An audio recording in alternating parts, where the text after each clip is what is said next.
안녕하세요. 스토리윈입니다. 오늘의 이야기 시작 전에 구독과 좋아요 눌러주시면 사연 준비하는데 힘을 얻는답니다. 이 사연은 실화를 기준으로 각색된 이야기입니다. 지금부터 사연 들려드리겠습니다.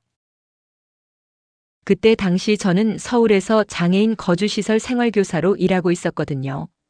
교대 근무라 주말이 주말 같지도 않고 야간 끝나고 나면 온몸에 소독약 냄새가 배어 있어요. 손등은 늘 건조해서 갈라지고 귀에는 알람 소리 잔상이 남아 있고요. 근데 웃긴 게 뭔지 알아요? 저는 직장에서 하루 종일 괜찮아요, 천천히 해요 하면서 사람들 마음을 달래는데 집에 오면 제가 제일 불안해져요. 왜냐면 시댁이요. 우리 집은 가족끼리 자주 봐야 정이 들어. 이 말이 문자로 오면 폰이 진동할 때마다 심장이 같이 덜컥 내려앉는 느낌. 남편은 조용해요. 진짜로. 밥 먹을 때도 TV 볼 때도 무슨 생각하는지 모르겠는 사람. 근데 시댁 얘기만 나오면 더 조용해져요. 침묵이 방패인 줄 아는 타입. 저는 외향적인 사람이 싫진 않아요. 문제는 외향성을 저한테 강요하는 사람들이 너무 많았다는 거예요. 그날도 야간 근무 끝나고 집에 들어오자마자 남편이 말했어요. 이번 주 토요일 엄마가 오라는데. 그 한 문장에 집 공기가 갑자기 눅눅해졌어요. 근데요, 문제는 그때부터예요. 시댁은 경기 쪽이었어요. 서울에서 차로 1시간 남짓. 말이 1시간이죠. 토요일 오후엔 길이 막혀서 차 안에 갇히는 느낌이에요. 창문 밖 풍경은 계속 멈춰 있고 차 안은 히터 바람이 건조하게 얼굴을 때리고요. 도착하면 현관에서부터 소리가 쏟아져요.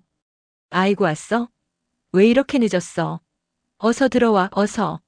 시어머님 목소리는 늘 환영이라는 포장지로 쌓여 있는데 묘하게 숨이 막혀요. 밥상엔 늘 반찬이 한가득. 맛은 있어요. 근데 밥을 먹는 게 아니라 검사를 받는 기분. 요즘 왜 이렇게 조용해? 말이 그렇게 없어서 재미가 없네. 둘이 대체 무슨 얘기하고 사니? 남편은 옆에서 반찬만 뒤적여요. 제 눈치도 안 보고 어머님 눈치도 안 보고 그냥 아무 눈치도 안 보고. 저는 웃어야 하나 대답해야 하나 숨을 쉬어야 하나. 솔직히 말하면 저는 원래 말이 없는 편이 아니거든요. 시설에서 이용인들하고 하루 종일 말해요. 근데 여기 오면 말이 사라져요. 목이 잠기는 느낌.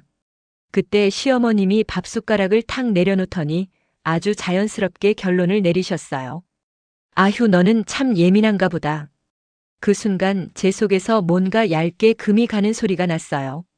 근데 그날 진짜 문제는 그 다음 말이었어요. 사돈이랑도 자주 봐야지.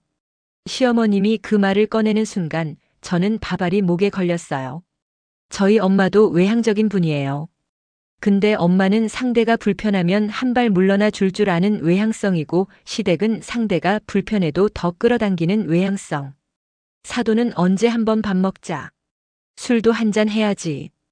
올해 환갑이 같은 해라며? 그럼 여행도 같이 가야지. 저는 속으로 왜요? 가 100번은 올라왔는데 입 밖으로는 내만 나왔어요. 그 내가 문제였어요. 제가 내라고 말한 순간 그건 동의가 돼버리거든요. 집에 돌아오는 길 남편이 조수석 창문만 바라보고 있길래 제가 물었어요.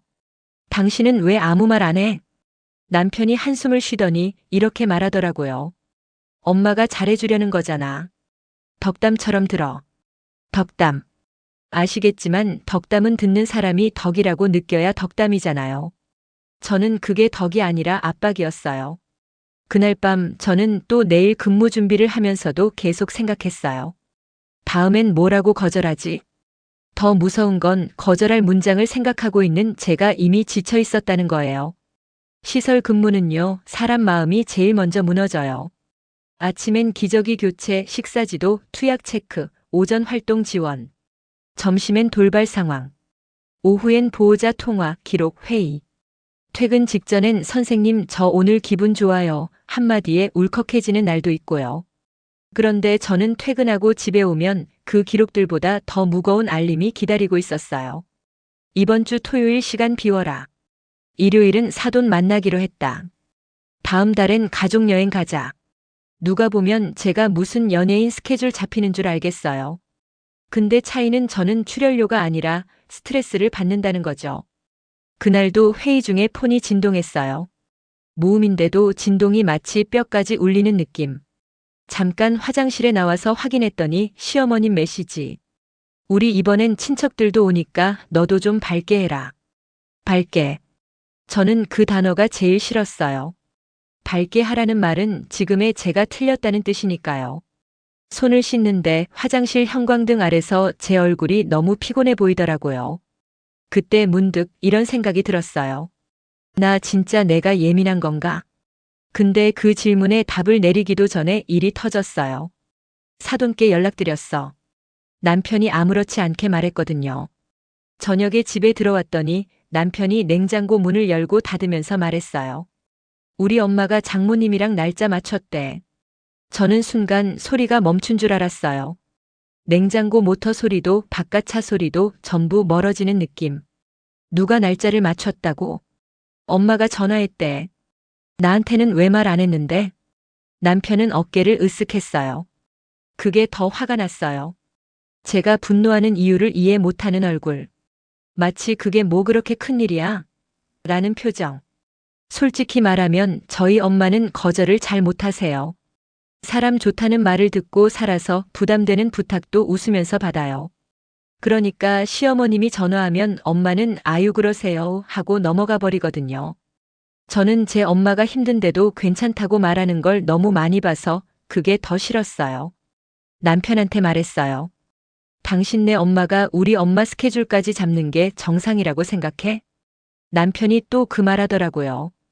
우리 엄마는 원래 그런 사람이야. 원래 그런 사람. 그 말은 앞으로도 계속 그럴 거라는 선언이잖아요. 그날 밤 저는 잠을 못 잤어요. 그리고 새벽에 핸드폰이 한 번 더 울렸어요. 시어머님 단체방 초대 알림이었거든요. 단체방 이름이요 가족은 하나. 정말 눈앞이 캄캄해지더라고요. 들어가 보니까 시어머님이 이미 계획표를 올려놨어요. 사돈 첫 만남 토요일 6시. 가족여행 후보지 강릉 속초남해. 회비 인당 얼마. 저는 손가락 끝이 차가워졌어요. 제 의사는 어디에도 없었거든요. 남편은 옆에서 폰을 봤지만 아무 말이 없었어요. 당신 이게 괜찮아? 제가 물었더니 남편이 아주 조용히 말했어요. 그냥 엄마가 좋아서 그러는 거야. 좋아서. 좋아서 남의 시간을 잡아두고 좋다고 남을 끌어당기고 좋다고 부담을 던지는 걸 사랑이라고 부를 수 있나? 제가 결국 말했어요. 나 이번엔 안 갈래. 남편이 고개를 들었어요.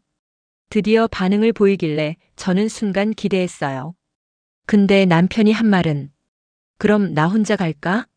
아시겠지만 그 말은 저를 지켜주겠다는 게 아니라 저를 혼자 남겨두겠다는 거잖아요. 그날 저는 결심했어요. 이번엔 진짜로 말해야겠다. 말하기 전에 더 큰 폭탄이 먼저 떨어졌어요. 시어머님이 직접 저희 집에 오시겠다고 했거든요. 토요일 오전 비가 애매하게 내렸어요. 우산을 쓰면 손목이 시리고 안 쓰면 머리가 눅눅해지는 그런 비. 저는 집안 정리를 하면서도 계속 숨이 가빴어요. 마치 시험 보기 전처럼. 초인종이 울렸을 때 제 심장이 먼저 문 쪽으로 뛰어가더라고요. 문을 열자마자 시어머님 목소리가 확 들어왔어요. 아이고, 우리 며느리 얼굴이 왜 이렇게 어두워? 어디 아파? 어두워. 저는 그 말이 너 왜 내 기대대로 안 해? 로 들렸어요. 시어머님은 거실에 앉자마자 말했어요. 너 요즘 너무 조용해. 가족이랑 있으면 좀 떠들어야지. 사람이 말이 없으면 오해를 사. 사돈도 만나야 정이 들지. 저는 손에 쥔 물컵이 미세하게 떨리는 걸 느꼈어요. 그리고 제 입에서 드디어 말이 나왔어요. 어머님, 저 그게 부담돼요. 그 순간 공기가 딱 멈췄어요. 비냄새, 세탁세제 향, 그리고 시어머님 표정이 천천히 굳어가는 냄새까지. 시어머님이 웃으면서도 웃지 않는 얼굴로 말했어요. 부담? 내가 뭘 그렇게 부담을 줬다고 그래.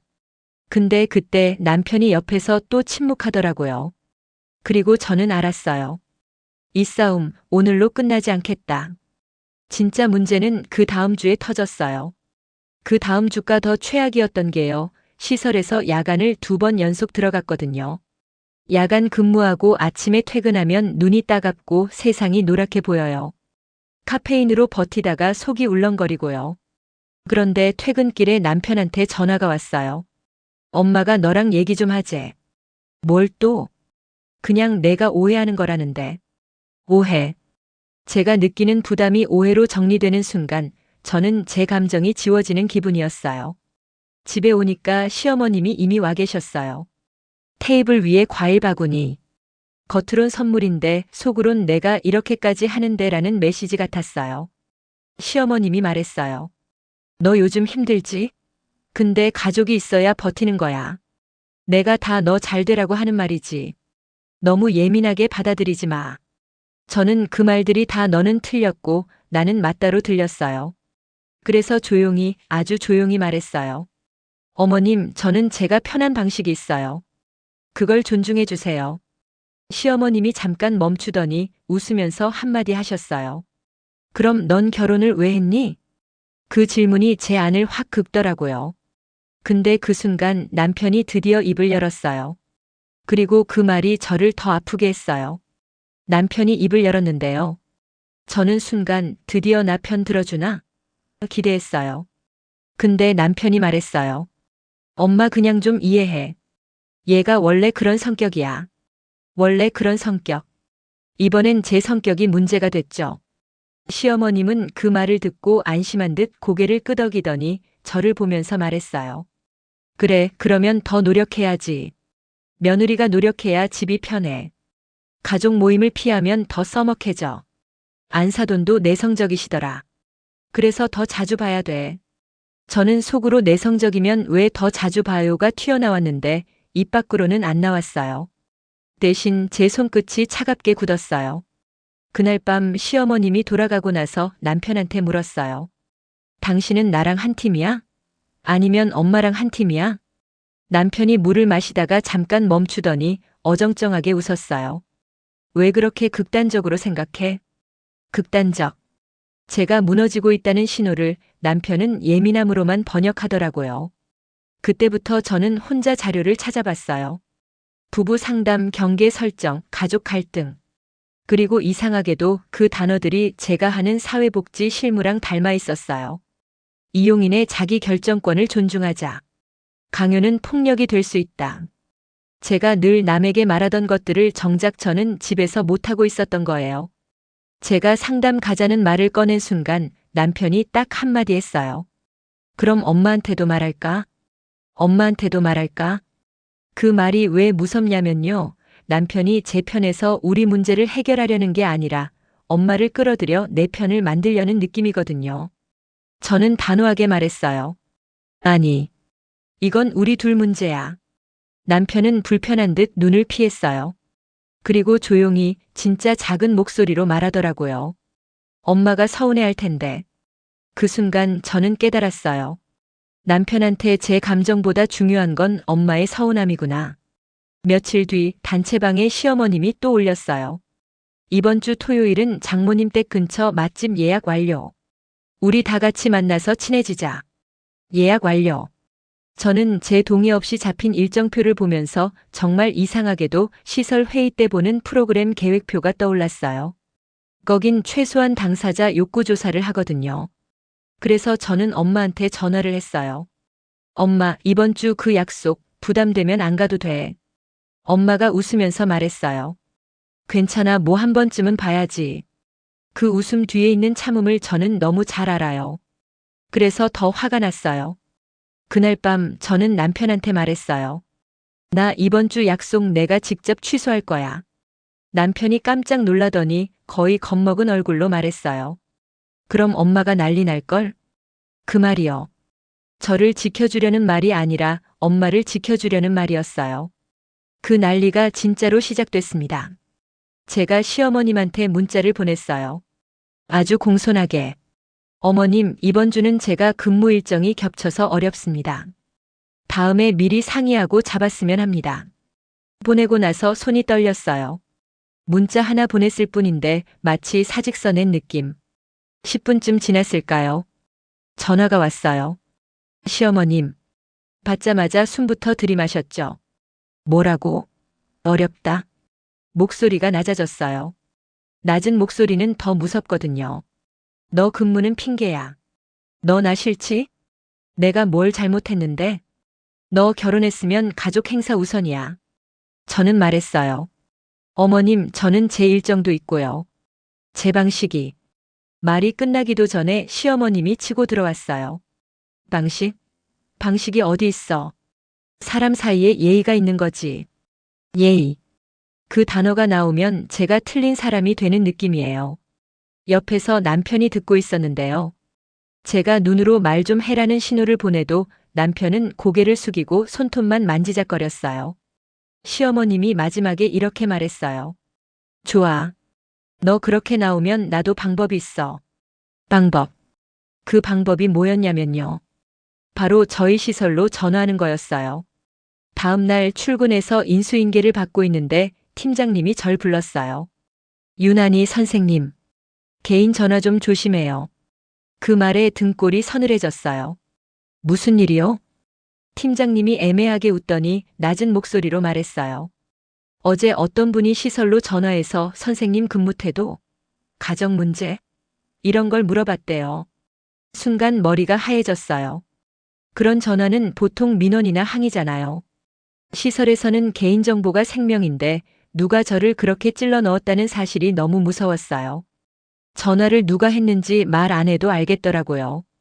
시어머님. 점심시간에 화장실 칸에서 숨을 고르면서 손바닥에 땀이 차는 걸 느꼈어요. 이게 뭐냐면 시댁이 제 일터까지 침범한 거잖아요. 그건 단순한 가족 갈등이 아니라 제 삶의 기반을 흔드는 일이었어요. 퇴근하고 집에 와서 남편한테 말했어요. 어머님이 우리 시설에 전화했어. 남편이 얼어붙더니 처음으로 크게 반응했어요. 뭐? 진짜? 저는 그제야 확신이 들었어요. 남편은 제가 힘들다고 말할 때는 안 움직여요. 근데 자기 체면이 걸리면 움직이더라고요. 남편이 시어머님께 전화했어요. 그리고 저는 옆에서 그 통화 내용을 들었습니다. 남편이 말했어요. 엄마, 그건 선 넘었어. 그 한마디가 제 마음을 잠깐 살려놨는데요. 문제는 시어머님 대답이었어요. 시어머님이 뭐라고 했는지 아세요? 내가 뭘 선을 넘었어? 내가 걔 걱정돼서 그랬지. 걱정. 걱정이라는 단어로 남의 경계를 마음껏 밟는 사람들 있잖아요. 남편이 떨리는 목소리로 말했어요. 시설에 전화하는 건 아니지. 시어머님이 비웃듯 말하더라고요. 네가 남편이면 남편답게 해야지. 네 아내가 며느리 역할도 못하는데 내가 나서야지. 그 말에 남편이 입을 다물었어요. 또 침묵. 또 후퇴. 그리고 시어머님이 결정타를 날렸어요. 그럼 이번 주는 무조건 와. 안 오면 너희 둘 다 끝이야. 끝. 가족을 끝이라는 말로 묶는 순간 그건 사랑이 아니라 협박이잖아요. 전화를 끊고 나서 남편이 말했어요. 미안, 근데 엄마 성격 알잖아. 그냥 한 번만. 저는 그때 웃음이 나왔어요. 진짜로. 헛웃음. 한 번만이 몇 번째야? 그때 제 머릿속에 시설 이용인 한 분이 떠올랐어요. 늘 타인의 요구에 내만 하다가 어느 날 갑자기 폭발해서 자해를 했던 분. 저는 그분한테 싫으면 싫다고 말해도 돼요라고 말했었거든요. 그럼 저는요? 저는 왜 싫다고 말을 못하고 있었을까요? 그래서 저는 그날 밤 아주 조용히 결론을 냈어요. 이번 주 내가 직접 끝내야겠다. 근데요, 끝내려면 먼저 만나야 했어요. 결국 그 토요일 저는 사돈 만남 자리에 나가게 됐거든요. 맛집이요? 서울 외곽에 있는 한정식집이었어요. 문 열자마자 냄새가 확 들어오는데 참기름이랑 구운 생선 냄새, 그리고 사람들 웃음소리. 시부모님, 우리 엄마, 이모님들 다 모여 있으니까 테이블이 숨막히게 꽉 찼어요. 시어머님은 등장하자마자 분위기를 주도했어요. 자, 오늘은 가족 되는 날이야. 근데 그 가족이라는 단어가요, 저한텐 족쇄 같았어요. 엄마는 긴장해서 웃음을 계속 붙이고 있었고, 저는 엄마 손등이 자꾸만 테이블 아래에서 움찔거리는 걸 봤어요. 그 손등을 보자마자 제 속이 뜨거워졌어요. 시어머님이 술잔을 들면서 말했어요. 사돈, 우리 자주 봐요. 요즘 젊은 사람들은 정이 없어. 그 말에 엄마가 아유 네 하고 웃었는데 그 웃음이 너무 슬퍼서 제가 숨을 크게 들이마셨어요. 그리고 시어머님이 저를 콕 찍었어요. 우리 며느리는 말이 너무 없어. 사돈도 내성적이시더라. 내성적이면 더 자주 봐야지. 그래야 친해져. 그 순간 엄마가 조용히 제 팔을 잡았어요. 참자라는 신호였죠. 근데 저는 더 이상 못 참겠더라고요. 그래서 숟가락을 내려놓고 말했어요. 어머님, 내성적이면 더 자주 봐야 한다는 건 누가 정한 규칙이에요? 식당 공기가 얼어붙었어요. 그리고 시어머님이 천천히 웃더니 아주 또박또박 말했어요. 그럼 너는 우리 가족이 되기 싫다는 거니? 그 질문은요, 진짜 잔인했어요. 제가 말한 건 빈도와 방식인데 시어머님은 그걸 가족겁으로 바꿔버리거든요. 저는 숨을 한번 고르고 말했어요. 가족이 되기 싫은 게 아니라 제가 편한 방식이 있다는 말이에요. 시어머님이 바로 되받았어요. 편한 방식? 결혼이 편하자고 하는 거니? 옆에서 남편이 움찔하더니 입술을 달싹였어요. 저는 그 작은 움직임에 기대를 걸었어요. 근데 남편은 결국 아무 말도 못했어요. 엄마가 분위기 수습하려고 웃으면서 말했어요. 아유, 애가 일하다 보니 피곤해서 그래요. 그 말이 또 저를 찔렀어요. 엄마는 저를 지키려고 했겠지만 결국 제 감정이 피곤함으로 축소되잖아요. 식당에서 나오는데 바깥 공기가 차가웠어요. 근데 제 얼굴은 뜨거웠어요. 분노인지 수치심인지 눈물이 나려는 건지 모르겠는 뜨거움. 차로 돌아오는 길에 시어머님이 남편한테 말했어요. 너희 집 내가 챙겨야겠네. 이러다 망하겠다. 그 말에 저는 손잡이를 꽉 잡았어요. 손바닥이 아플 정도로. 그리고 그때 남편이 드디어 말했어요. 엄마 그만해. 저는 순간 진짜로 심장이 쿵했어요. 그 한마디가 시작이었습니다. 그만의 다음에 시어머님이 어떤 표정을 지었는지 아세요? 시어머님 얼굴이 아주 잠깐 굳었다가 바로 웃음으로 바뀌었어요. 그 웃음이 제일 무서워요. 아이고, 내가 뭘 했다고 그래. 너희 잘 되라고 하는 말이지. 남편이 운전대를 잡고 있는데 손등에 힘줄이 서더라고요. 엄마, 시설까지 전화한 건 진짜 아니야. 시어머님이 대수롭지 않게 말했어요. 그건 내가 사과할게. 근데 며느리도 사과해야지. 사돈 앞에서 말대꾸했잖아. 말대꾸. 제가 제 감정을 말한 게 말대꾸라면 저는 평생 말대꾸를 해야겠더라고요. 집에 도착하자마자 시어머님이 또 단체방에 글을 올렸어요. 오늘은 다들 예민했네. 가족은 원래 부딪히면서 크는 거야. 그 글을 보는 순간 제 속이 확 꺼졌어요. 제가 겪은 굴욕이 예민함으로 정리되는 기분. 저는 남편한테 말했어요. 우리 진짜 상담 가자. 남편이 고개를 끄덕이긴 했어요. 근데 그 끄덕임이 결심 같진 않았어요. 그냥 상황을 잠깐 피하는 끄덕임.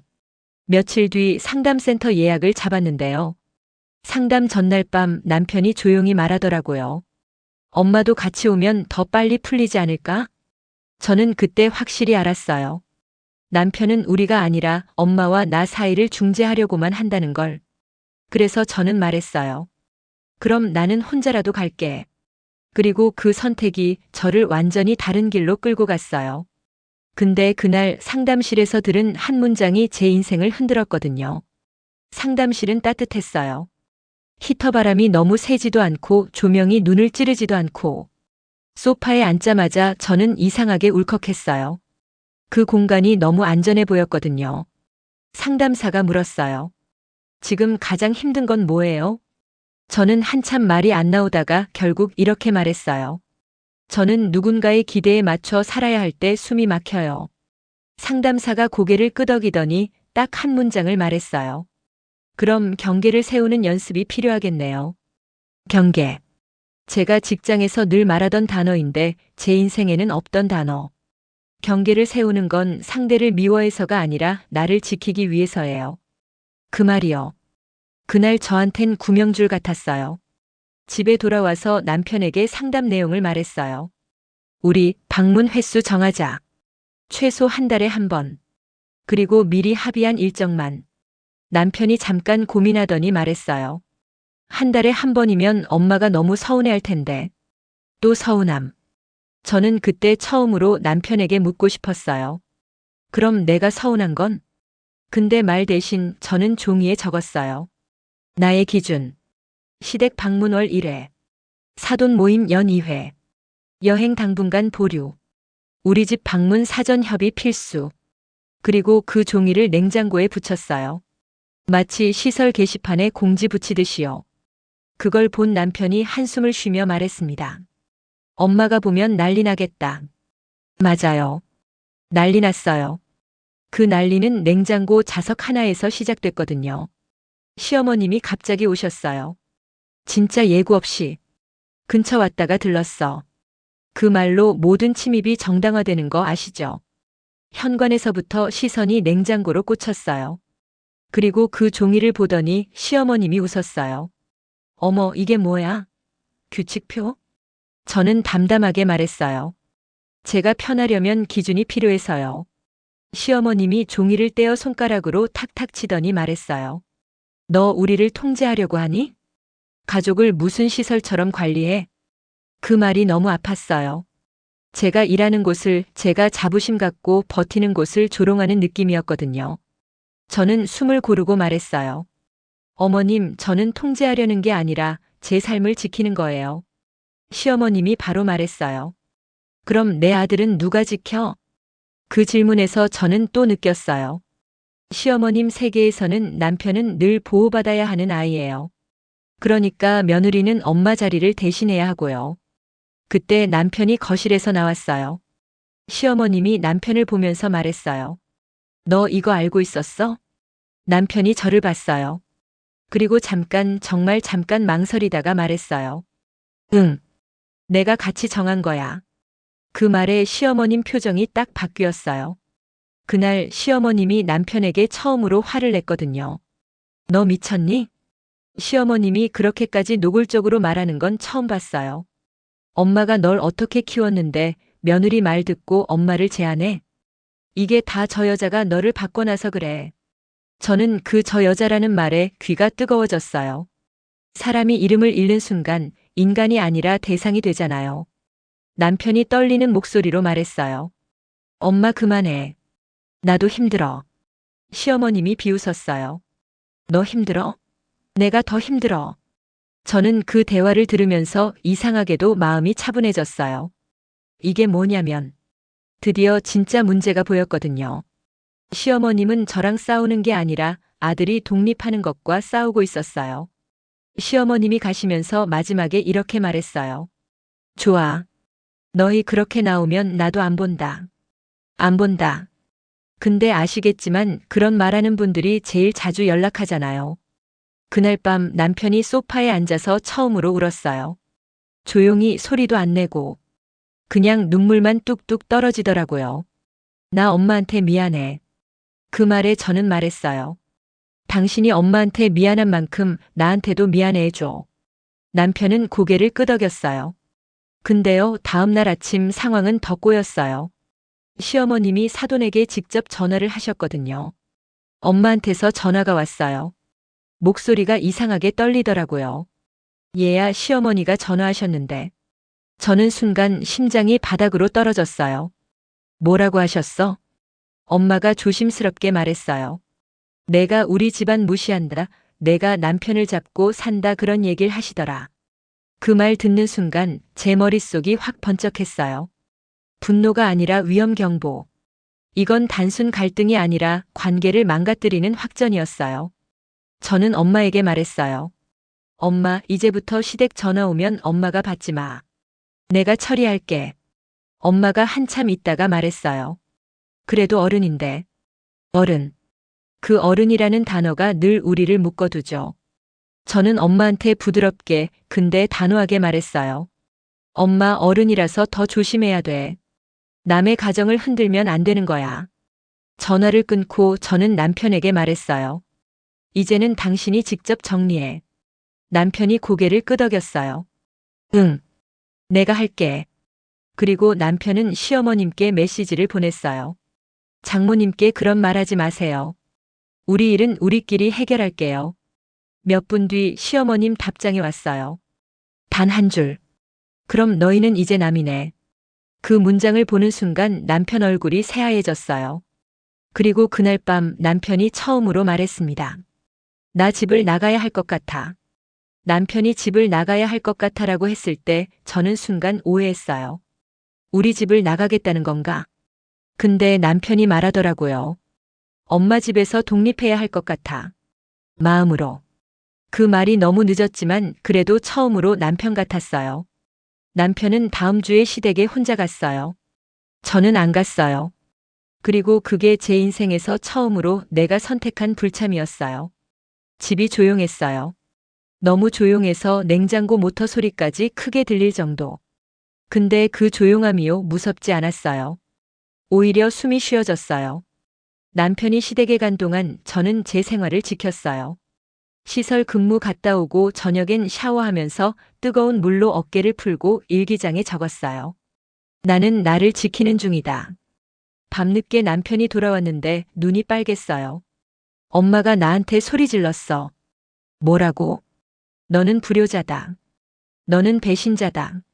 남편이 말했다가 입술을 깨물더니 이렇게 덧붙였어요. 근데 나 처음으로 엄마한테 말했어. 엄마가 틀렸어라고. 그 말에 저는 울컥했어요. 그 다음 날 시어머님이 또 다른 카드를 꺼냈습니다. 이번엔 친척이었어요. 친척 단체방이 새로 생겼어요. 어디서 제 번호를 알아냈는지 이모님, 고모님, 사촌 누나 이름만 봐도 숨이 막히는 사람들이 우르르. 첫 메시지가 이거였어요. 며느리가 어른을 몰라보면 가정이 깨져요. 저는 손이 얼어붙었어요. 이건 가족 문제가 아니라 여론 재판이잖아요. 남편은 그걸 보고도 한동안 말이 없었어요. 제가 물었어요. 당신 이거 보고도 가만히 있을 거야? 남편이 작은 목소리로 말했어요. 나도 무섭다. 무섭다. 그 말이 솔직해서 더 슬펐어요. 저는 결심했어요. 이 싸움의 핵심은 시댁 vs 며느리가 아니에요.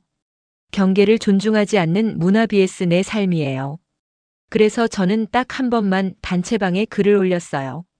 아주 짧게. 저희 부부는 저희 방식대로 관계를 만들어가려 합니다. 연락과 방문은 사전 협의 후 진행하겠습니다. 더 이상의 개인 비난은 중단 부탁드립니다. 보내고 나서 심장이 미친 듯이 뛰었어요. 근데 동시에 이상하게 시원했어요. 마치 오랫동안 꽉 조이던 벨트를 푼 느낌. 그날 저녁 시설에서 야간 근무를 하는데요.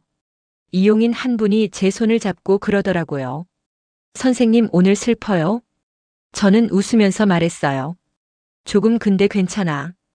그때 휴대폰이 진동했어요. 남편 메시지. 엄마가 우리 집으로 간대.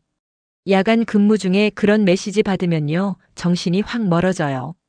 시설 복도 형광등이 더 밝게 느껴지고 발소리가 더 크게 울리고 저는 교대자에게 인수인계하면서도 손이 떨렸어요.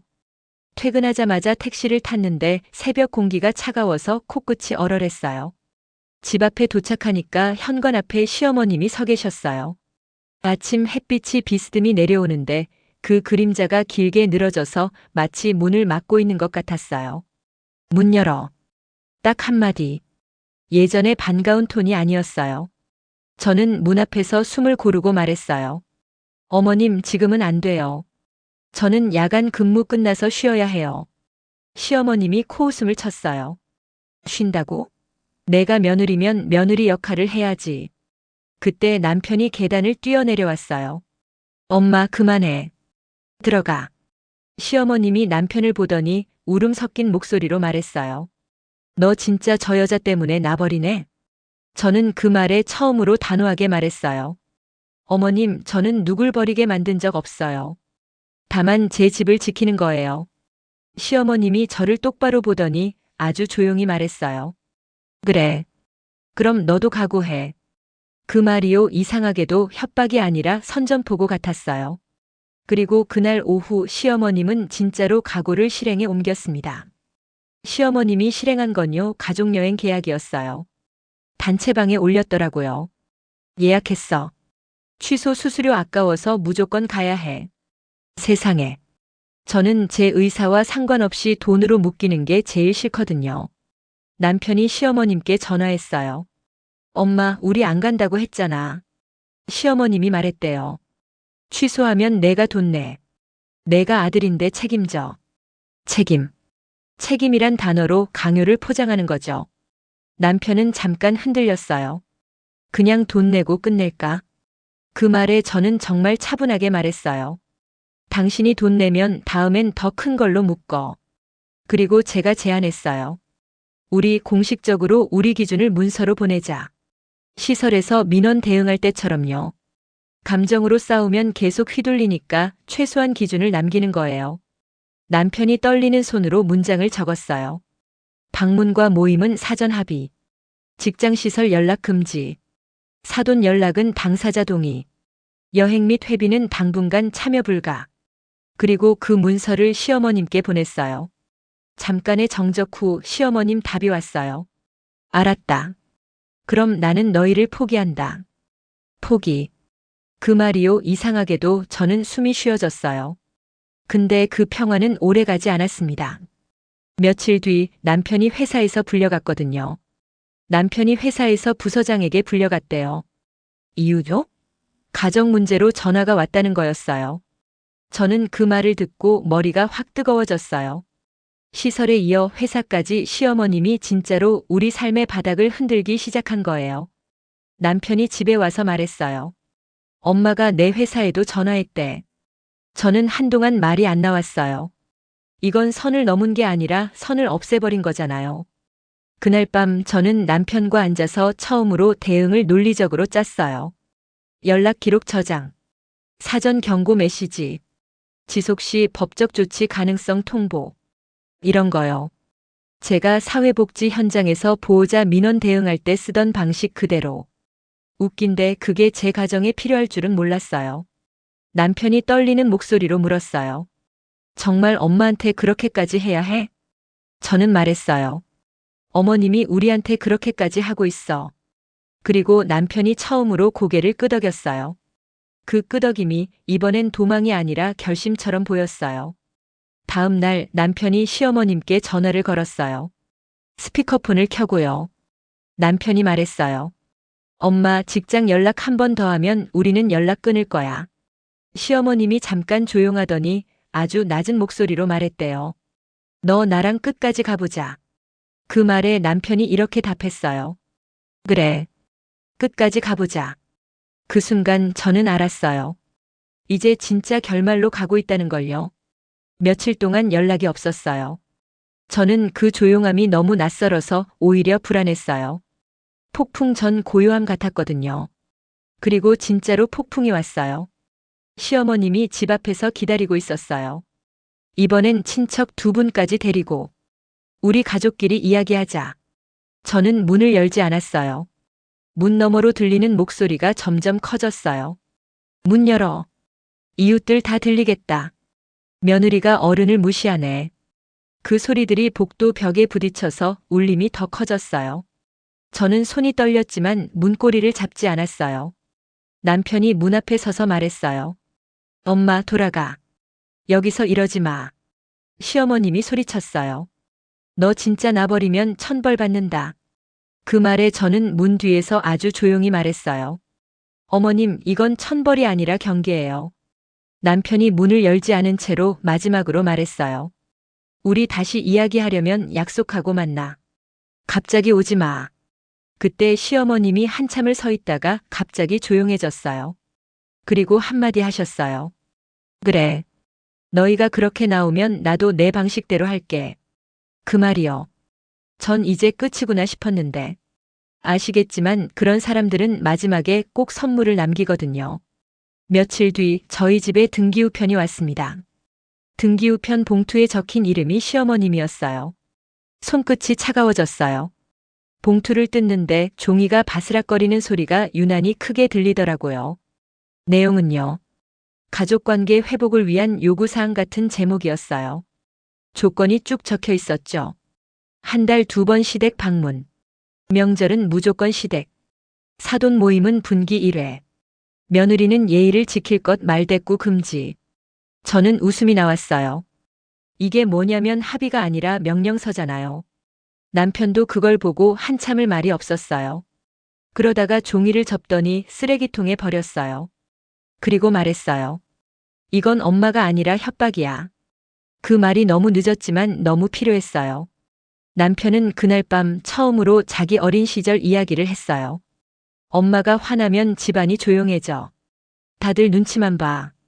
그래서 나는 그냥 조용히 있으면 지나갈 줄 알았어. 아, 그때 저는 처음으로 남편의 침묵이 무관심만은 아니라는 걸 알았어요. 생존 방식이었죠. 저는 남편 손을 잡고 말했어요.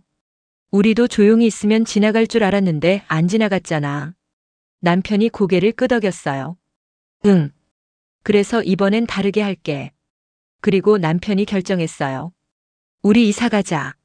그 말이 진짜로 마지막 장면을 여는 열쇠였어요. 이사요. 서울에서 이사는 전쟁이에요. 박스, 테이프, 폐기물 스티커, 엘리베이터 예약, 관리사무소 눈치. 근데 저는 이상하게도 그 전쟁이 자유처럼 느껴졌어요. 남편이 시댁에 이사 사실을 알렸어요.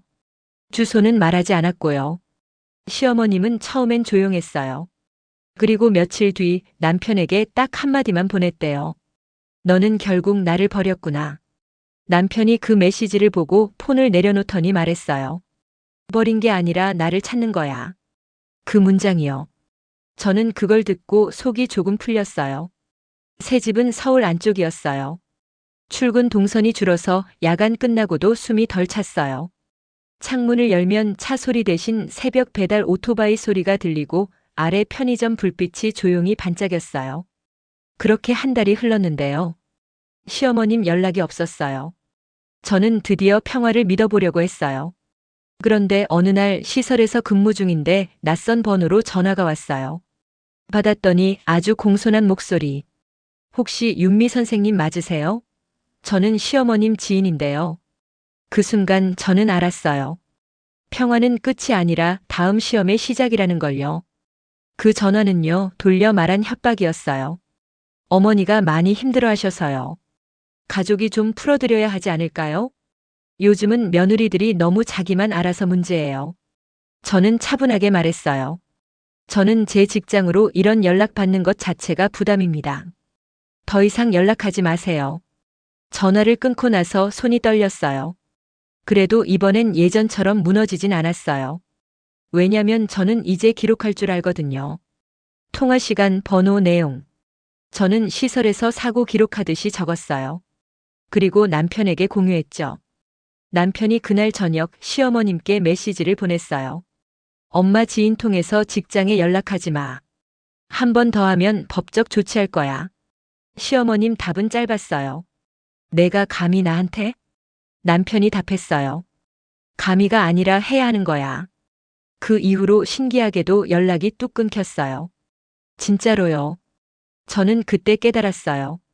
경계는 말로 세우는 게 아니라 지키는 행동으로 완성되는 거구나. 그리고 몇 달 뒤 남편이 말했어요. 엄마가 만나자고 했어. 둘이서. 저는 긴장했어요. 근데 이번엔 예전처럼 두렵진 않았어요. 왜냐면 제가 준비한 대답이 있었거든요. 카페에서 만났어요. 서울의 흔한 프랜차이즈. 커피 냄새, 빵 냄새, 사람들 웅성거림. 시어머님은 예전보다 조금 작아 보였어요. 시어머님이 먼저 말했어요. 너희가 너무했다. 저는 조용히 답했어요. 어머님, 저는 살려고 그랬어요. 시어머님이 눈을 깜빡이더니 잠깐 말을 잃었어요. 그리고 조금 낮아진 목소리로 말했어요. 나는 가족이 흩어지는 게 무서워. 그 말이요. 처음으로 외향성 뒤에 숨은 감정이 보였어요. 시어머님은 사람을 모으는 게 사랑이라고 믿는 사람이었고 떠나가는 걸 버림이라고 느끼는 사람이었어요. 남편이 말했어요. 엄마, 우리 흩어진 게 아니야. 우리 방식으로 붙어 있는 거야. 시어머님이 한참 있다가 아주 작게 말했어요. 그럼 규칙표대로 하면 되니? 저는 그 질문이 기적처럼 들렸어요. 네. 미리 상의하고 서로 존중하면 돼요. 시어머님이 고개를 끄덕였어요. 완벽한 사과는 아니었지만 적어도 대화가 시작된 거죠. 근데요, 진짜 결말은 그날 집에 돌아와서 나왔어요. 남편이 문을 닫고 저를 보며 말했거든요. 이제 우리 둘이 먼저야. 그 말 한마디가요, 저는 그렇게 오래 기다렸던 문장이었어요. 우리 둘이 먼저야. 그날 밤 저는 남편이랑 기준을 다시 정했어요. 시댁 방문 월 1회 2시간 이내. 사돈 모임 연 12회 당사자 동의. 예고 없는 방문 직장 연락 즉시 중단. 어길시 한 달 연락 쉼. 이걸 정하면서 저는 이상하게 웃음이 났어요. 진짜로요. 시설 프로그램 계획 세울 때처럼 현실적이고 구체적이어서 이제야 살 수 있겠다 싶었거든요. 며칠 뒤 시어머님이 문자를 보내셨죠. 이번 달 마지막 주 토요일 점심 괜찮니? 저는 숨을 고르고 답했어요. 네, 12시 2시까지만 가능합니다.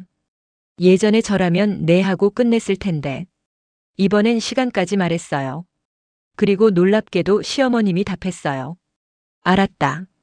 그 짧은 2글자에 저는 눈물이 날 뻔했어요. 이게 뭐냐면 내가 예민해서가 아니라 경계가 없어서 힘들었던 거였거든요. 물론 완전히 끝난 건 아니에요. 시어머님은 가끔 옛날 버릇이 튀어나올 때도 있어요. 근데 이제는 달라요. 남편이 그때마다 말하거든요. 엄마, 우리 약속. 그 말이 쌓이니까 관계도 조금씩 바뀌더라고요. 근데요, 제가 제일 크게 바뀐 건 따로 있었어요. 저는 더 이상 스스로에게 묻지 않아요. 내가 예민한가요? 대신 이렇게 묻습니다. 내가 지금 나를 지키고 있나? 마지막으로요. 시설에서 어느 날 신규 직원이 저한테 물었어요. 선생님은 어떻게 그렇게 침착하세요? 저는 순간 웃었어요. 침착해 보이는 건 많이 흔들려 봤기 때문이거든요. 저는 그 직원에게 말했어요. 침착한 게 아니라 기준이 있는 거예요. 기준이 있으면 덜 흔들려요. 그 말을 하면서 저는 속으로 생각했어요. 나도 이제야 내 기준을 배웠구나. 집에 돌아오면 남편이 부엌에서 설거지를 하고 있어요. 가끔 시어머님이 보낸 문자로 공기가 잠깐 긴장할 때도 있지만 이제는 둘이서 눈을 마주치고 말해요. 우리 어떻게 할까? 그 질문이요. 그게 우리 가족의 새 규칙이 됐어요. 예전에는 엄마가로 시작했는데 이제는 우리가로 시작하니까 확실히 삶이 달라지더라고요. 그리고 어느 날 엄마가 제게 말했어요. 요즘 너 얼굴이 편해 보여. 그 말 듣고 저는 집 앞 편의점 불빛을 보면서 잠깐 멈췄어요. 밤 공기가 차갑고 숨이 하얗게 나오는데 그 하얀 숨이 예전엔 불안의 증거였거든요. 근데 그날은 살아있다는 증거 같았어요. 가끔 생각해요. 시어머님이 정말 악인이었냐고. 솔직히 말하면 저는 이제 악인이라고 단정하진 않아요. 다만 자기 방식이 옳다고 믿는 사람이었고 그 믿음이 남의 삶을 밟을 수 있다는 걸 몰랐던 사람이었죠. 그리고 남편도요. 처음엔 너무 답답했는데 지금은 알아요.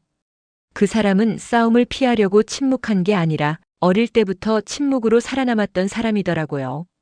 근데 성인이 되면요, 그 생존 방식이 사랑하는 사람을 다치게 할 때가 있어요.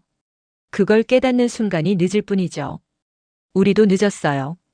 하지만 완전히 늦진 않았어요.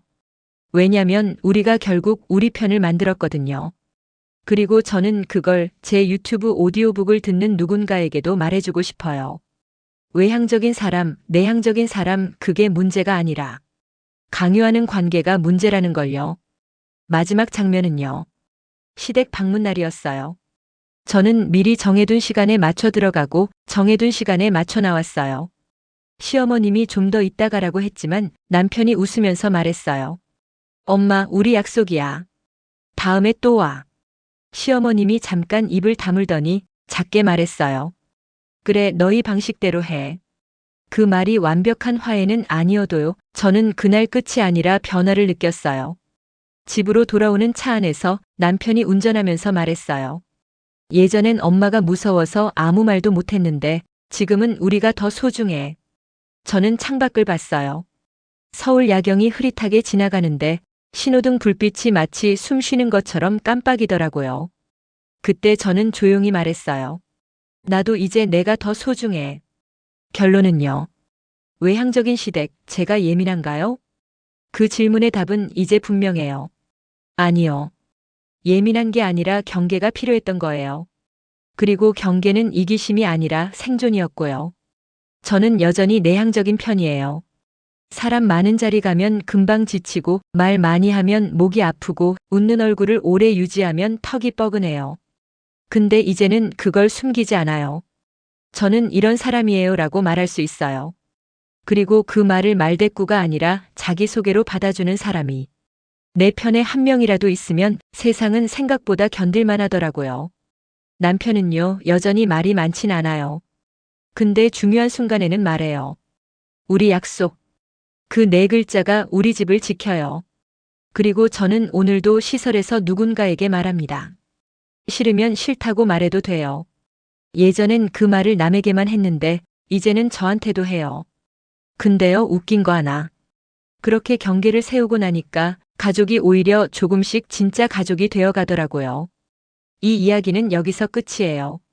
하지만 혹시 당신도 지금 내가 예민한가? 를 묻고 있다면 그 다음 질문은 이거였으면 해요. 나는 지금 나를 지키고 있나? 오늘의 사연이 좋으셨다면 구독과 좋아요 눌러주시고 다음 영상에서 또 봐요.